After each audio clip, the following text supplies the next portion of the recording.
Teboka faranao jerentsika ny fanaraha-maso sy ny fanomezana tantsorika izay ataon'ny departemanta fampiofanana eto anivon'ny fandarinasa Fiarina.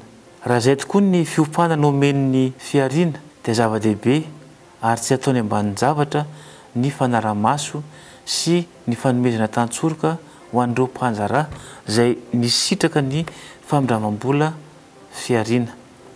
Inona moa tanjon'ireo mpisitraka amin'izany? Ny tanjon'ny mpisitraka dia ny ahafahany mampiatra ny fahaizana azony tamin'ny fampiofanana mba ampivoatra ny tetikasany sy ny orinasany.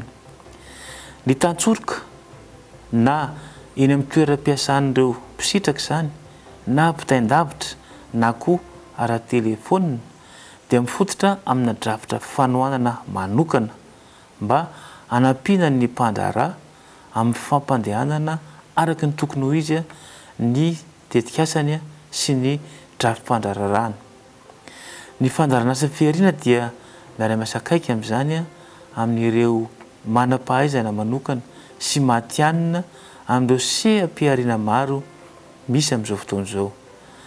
Anisan'izany ny fiara-miasa akaiky amin'ireo ministera toy ny ministeran'ny fambolena sy ny fiompiana sy ny ministeran'ny indostria sy ny varotra ary ny fanjifana izay mandray anjara feno amin'ny fanaraha-maso sy fanampiana ara-teknika ireo mpisitraka any amin'ny faritra ambanivohitra lavitra any.